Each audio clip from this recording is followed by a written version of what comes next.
சிரித்தது புல்வெளி, பட்டு தெரித்தது விண்ணொளி.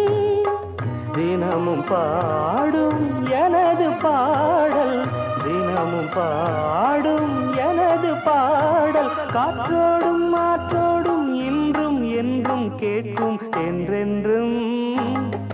காலை நேர பூங்குயில் கவிதை பாட போகுது, கலைந்து போகும் மேகங்கள் கவனமாக கேட்குது.